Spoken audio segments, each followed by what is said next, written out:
Ya, puji nama Tuhan. Kita akan melihat satu kebenaran firman Tuhan, saudara, pagi hari ini di dalam Matius pasal yang ketiga, ayat yang pertama sampai dengan ayat yang ketiga. Temanya adalah persiapkanlah jalan untuk Tuhan. Ya, saya bacakan. Pada waktu itu tampillah Yohanes Pembaptis di padang gurun Yudea dan memberitakan, bertobatlah sebab kerajaan surga sudah dekat. Ayat yang ketiga kita sama-sama membaca. 2, 3. Sesungguhnya dialah yang dimaksudkan Nabi Yesaya ketika dia berkata, ada suara orang yang berseru-seru di gunung, persiapkanlah jalan untuk Tuhan, luruskanlah jalan baginya. Ya, puji nama Tuhan, saudara. Setelah 400 tahun itu Allah berdiam diri, Tuhan diam. Ya, kita sudah belajar tentang kitab Maleakhi, ya, bagaimana keadaan yang ada di kitab Maleakhi, dan akhirnya saudara, Allah kembali mempunyai utusan di tengah bangsa Israel, yaitu Yohanes Pembaptis. Ya. Kalau kita membuka Injil Lukas, saudara, ya, maka kita akan mendapatkan asal-usul daripada Yohanes Pembaptis.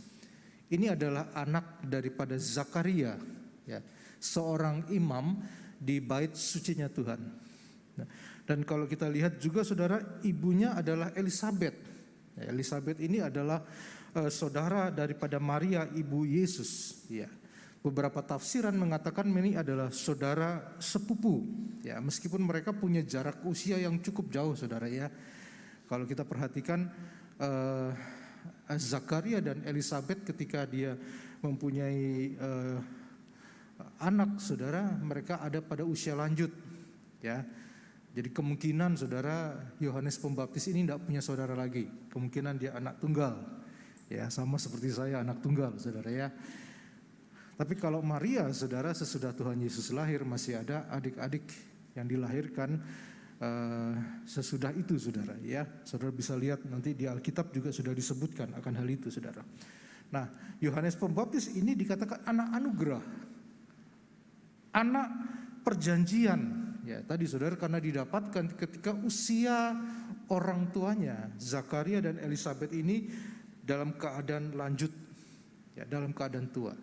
Saudara, perbedaan usia Yohanes Pembaptis itu lebih tua 6 bulan daripada Tuhan Yesus, saudara, ya. Kalau kita lihat dalam Lukas itu berkata demikian.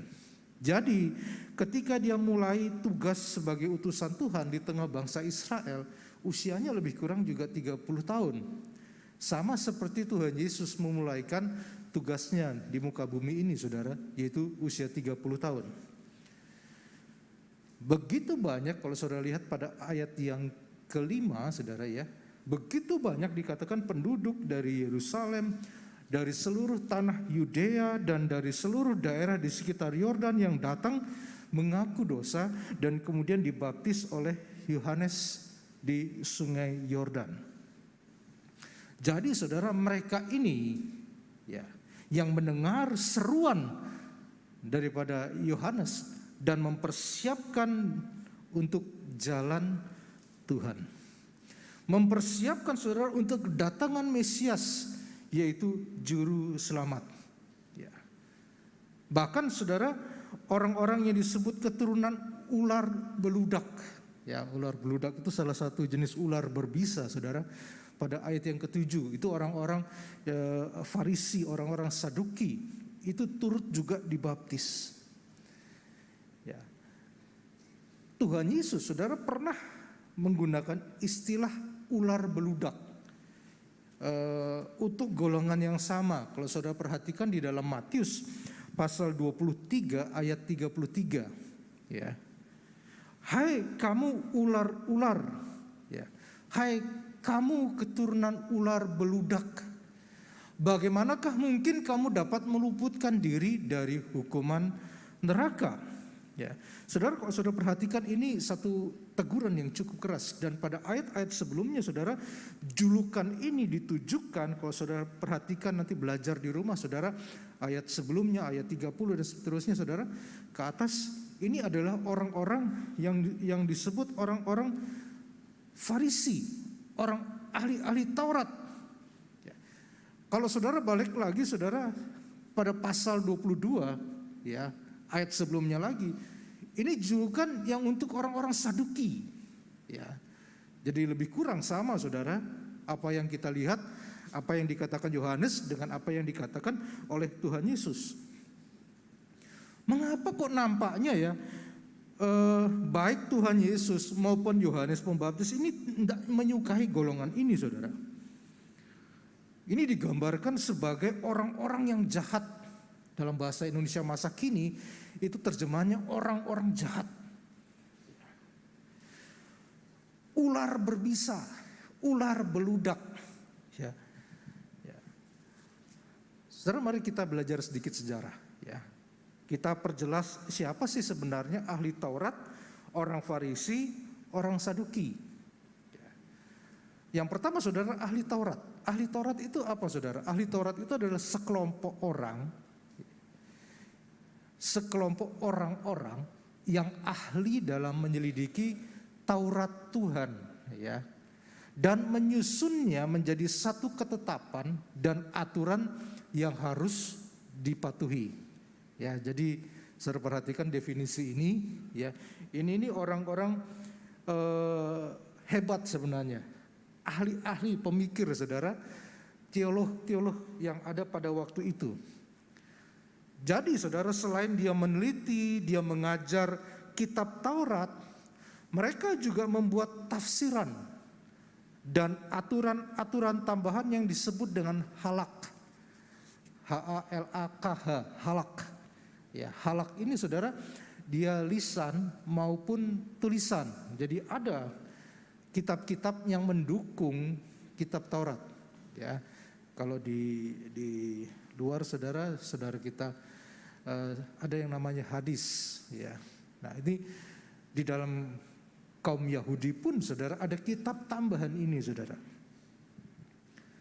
Nah, di sana saudara, salah satunya saudara ya, ada 39 pekerjaan yang tidak boleh dilakukan pada hari Sabat. Ya. Pada hari Sabtu, hari Sabat saudara, Sabat mereka. Tidak boleh bekerja, ya sudah pasti kalau itu saudara kita tahu di Taurat ada, ya. Tidak boleh memasak, ya sampai hari ini saudara, kalau mereka Sabat mereka tidak masak. Sama kayak kita Minggu juga nggak masak saudara ya. Saya terus terang kalau Minggu kadang-kadang nggak masak, udahlah beli di luar ya. Bukan nggak masaknya bukan karena Taurat saudara, tapi untuk praktis saja saudara ya. Tapi mereka hari Sabat mereka nggak masak, itu sudah pasti. Tapi ada yang lain saudara, misalnya yang lain itu tidak boleh jalan lebih daripada 2000 hasta. 2000 hasta itu satu hasta 45 cm. Jadi 2000 hasta itu tidak boleh jalan 900 meter. Jadi 1 kilo. Nah kalau ini diberlakukan saudara kan tidak bisa pergi ke gereja saudara ya. Ada yang rumahnya jauh-jauh juga ya. Nah, jadi pada hari Sabat tidak boleh jalan lebih daripada 900 meter. Nah ini sebenarnya saudara tidak ada di Taurat.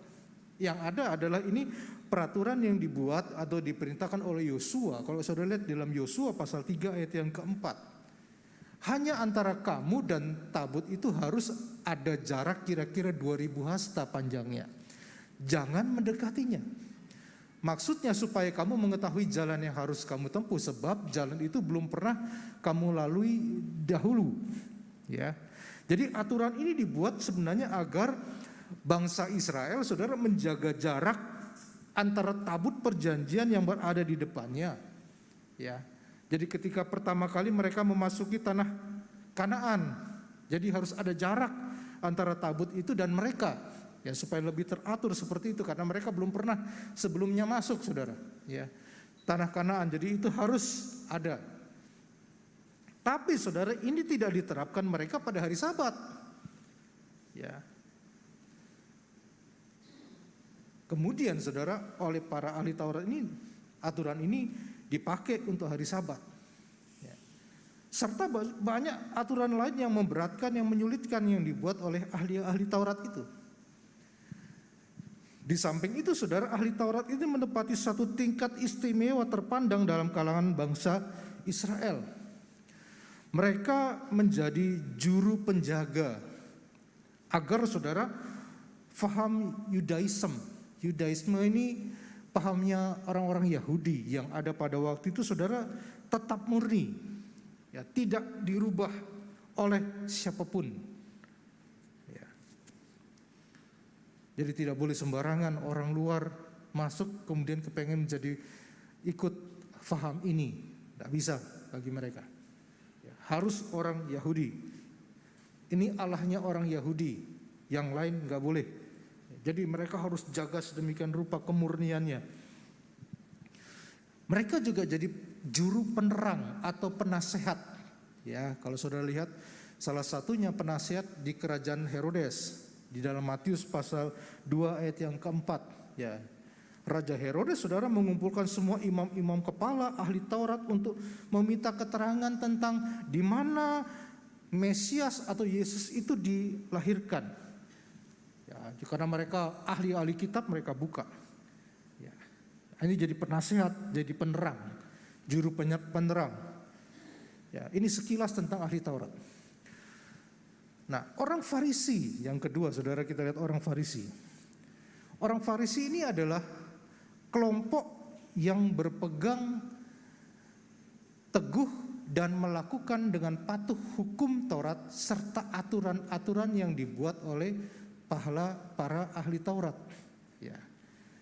Jadi kalau saudara perhatikan, seringkali saudara, istilah ahli Taurat itu sebenarnya sering digandengkan dengan orang Farisi dan ahli-ahli Taurat gitu misalnya. Ya, sering digandengkan saudara. Ya. Karena mereka memang satu paket. Ya, kalau kita bilang ini satu paket. Ahli Taurat itu yang meneliti, mengajarkan, sekaligus mereka juga pelaku, ya, yang menerapkan hukum Taurat dalam kehidupan mereka sehari-hari. Ya, tidak heran mereka disebut dengan ahli-ahli Taurat dan orang-orang Farisi. Tetapi juga saudara, selain ahli Taurat, kelompok Farisi ini juga berasal dari kalangan menengah. Ya. Jadi ada pengikutnya saudara. Ya.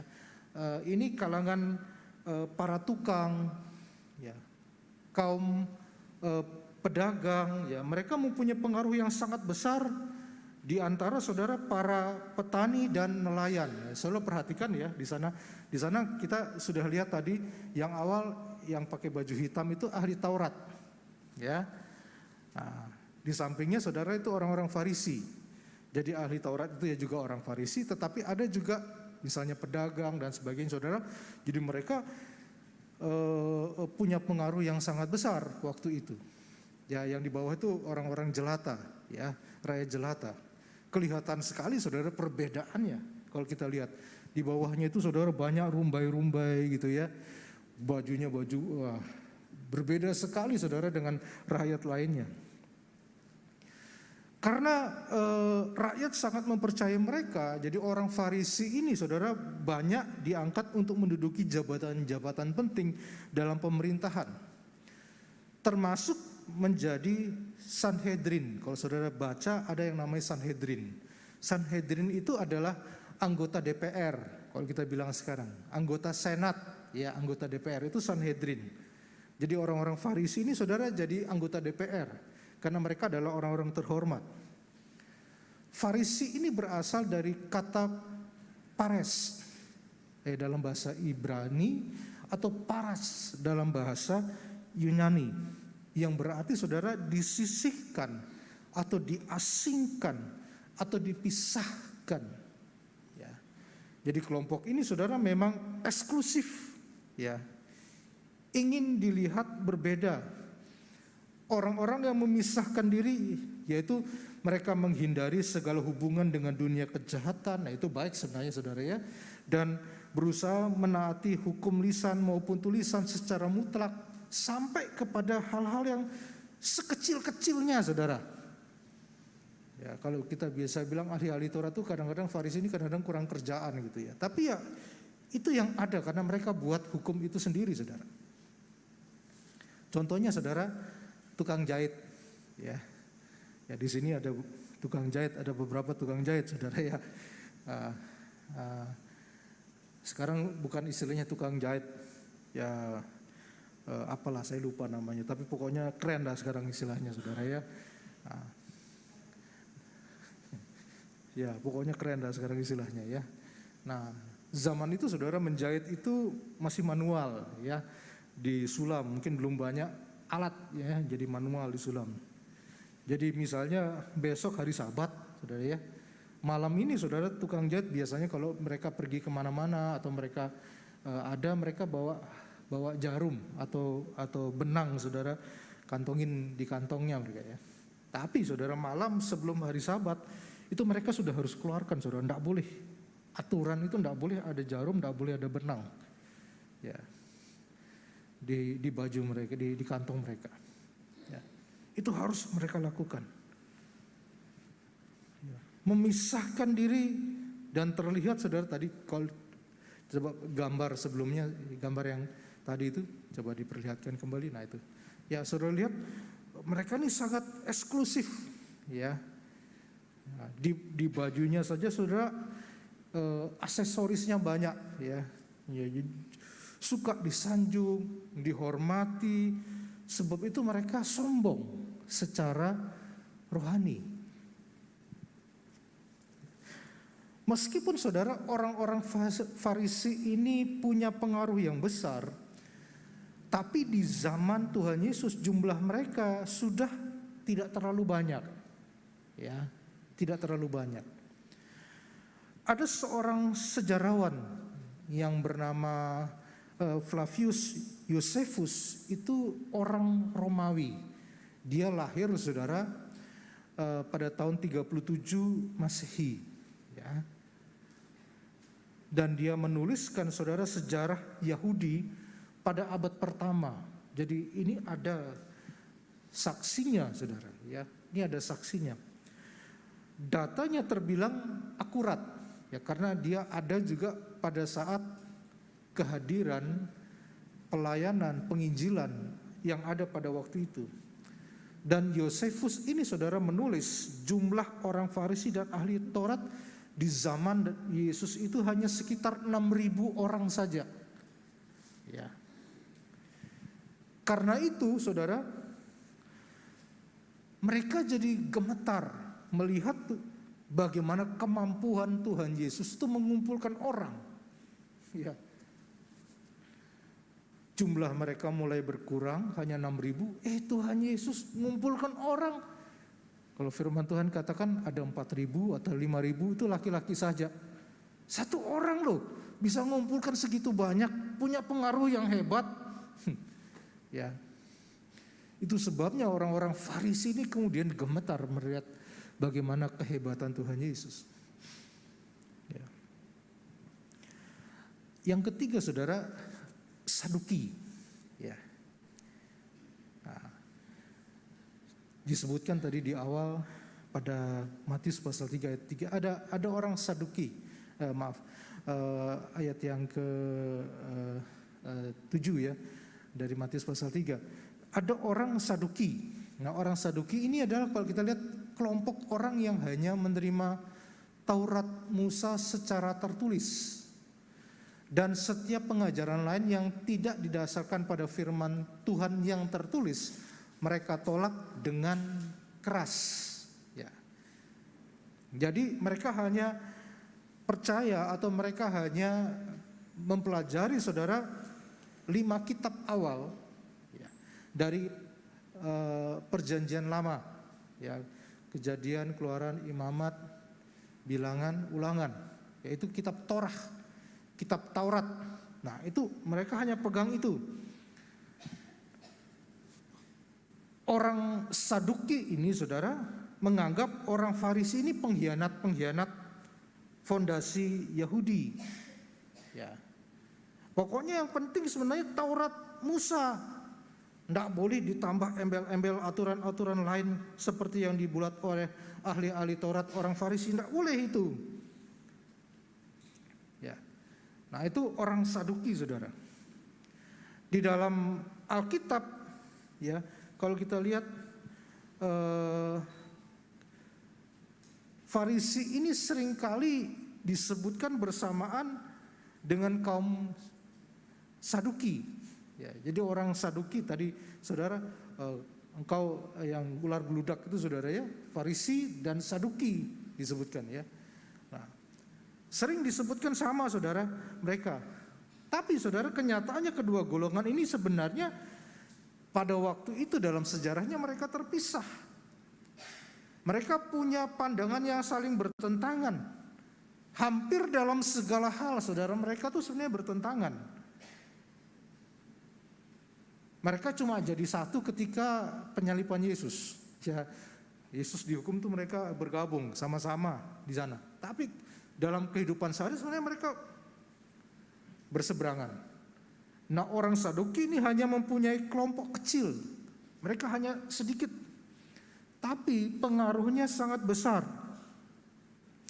Karena mereka terutama terdiri pada imam. Ya, ini gambarnya, saudara. Ini adalah imam terkemuka yang ada di Bait Allah di Yerusalem. Ya. Jadi biarpun sedikit, tetapi mereka adalah imam-imam dan golongan orang-orang yang paling berada pada waktu itu dari masyarakat Yahudi, orang-orang kaya, tuan-tuan tanah yang menyewakan tanah-tanah kepada petani-petani yang ada. Ya. Ini gambarannya seperti itu. Nah, masih ada beberapa kelompok lain, saudara, tetapi kita bahas karena kita belajar firman Tuhan, kita bahas yang utama, ya, di dalam firman Tuhan. Saudara, jika kita lihat ini ahli Taurat, orang Farisi, Saduki, mereka sebenarnya adalah orang-orang yang terpandang. Ya, kalau kita belajar nih, saudara, mereka bukan orang sembarangan, terpelajar, punya pengetahuan yang baik akan firman Tuhan. Bahkan mereka menjalankan Taurat Tuhan itu dengan sungguh-sungguh. Ya. Satu kali, saudara, meskipun Tuhan Yesus pernah ngomong seperti itu, tapi Tuhan Yesus juga pernah memuji akan kehidupan orang Farisi dan ahli Taurat dalam khotbahnya di atas bukit. Kalau saudara perhatikan di dalam Matius pasal 5 ayat 20. Ya, Matius sedikit memuji di sini, saudara. Ya, tidak memuji sekali tapi sedikit memuji. Dikatakan di sana, maka aku berkata kepadamu, jika hidup, sama-sama baca ya, saudara, ya, supaya kita sama-sama mengerti. 2, 3. Maka aku berkata kepadamu, jika hidup keagamaanmu tidak lebih benar daripada hidup keagamaan ahli-ahli Taurat dan orang-orang Farisi, sesungguhnya kamu tidak akan masuk dalam kerajaan surga. Munya gantiku, jika hidup keagamaanku tidak lebih benar daripada hidup keagamaan orang-orang Taurat dan orang-orang Farisi, sesungguhnya aku tidak akan masuk dalam kerajaan surga. Ya. Ngeri ya kalau kita lihat akan hal ini, saudara. Ya. Jadi Yesus berkata, sebenarnya orang Farisi dan ahli Taurat itu juga hidupnya sudah benar. Ya. Tapi belum cukup untuk masuk kerajaan surga.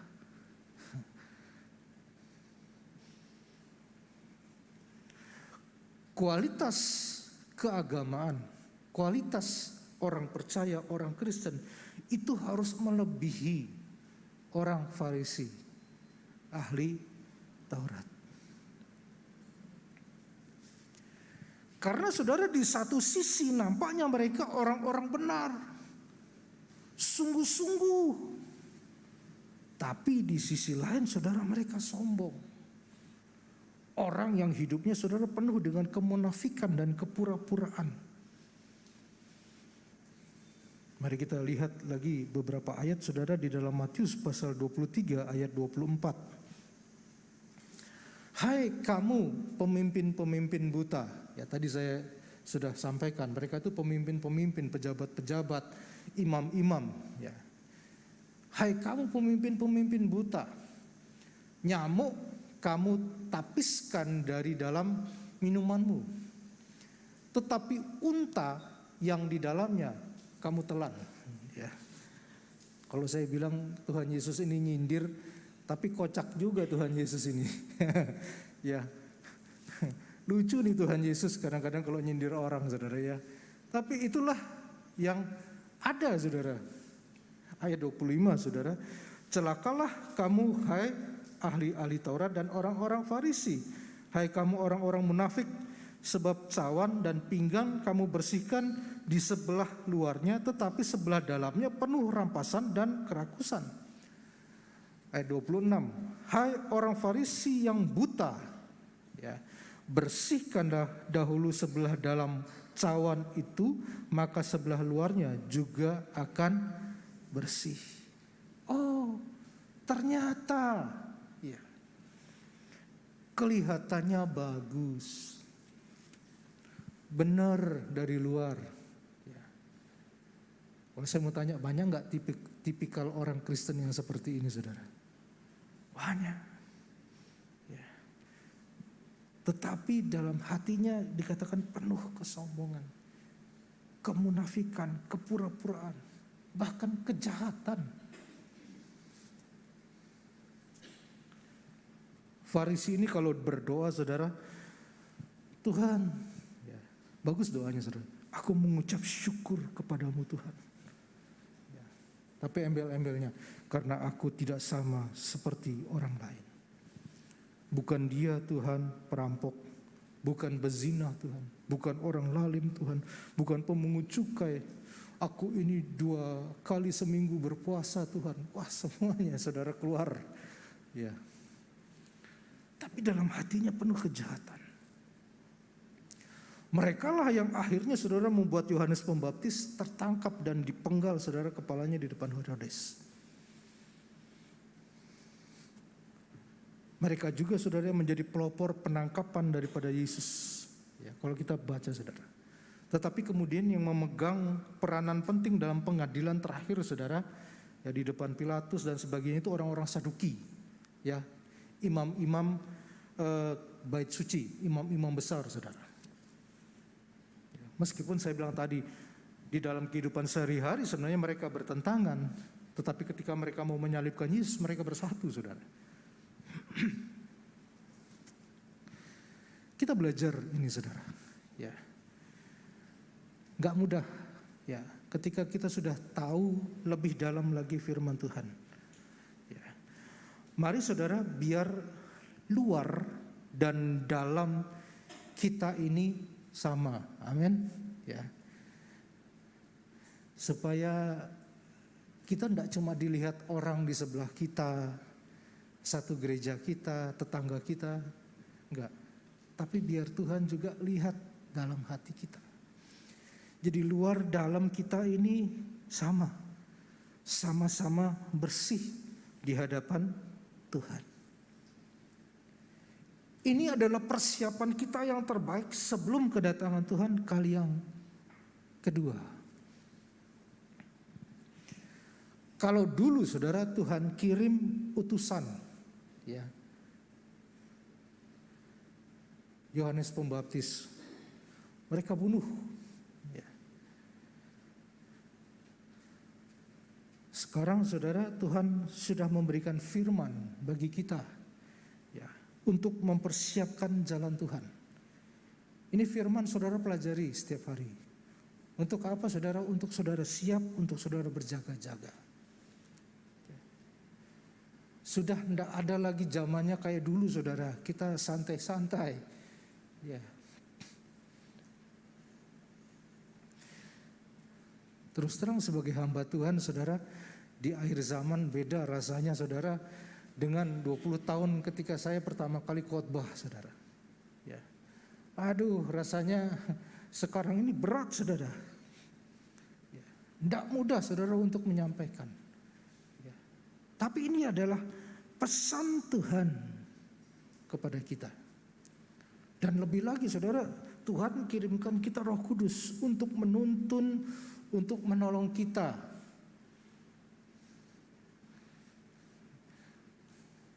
Orang bilang pacuan kalau sampai kita tidak selamat saudara.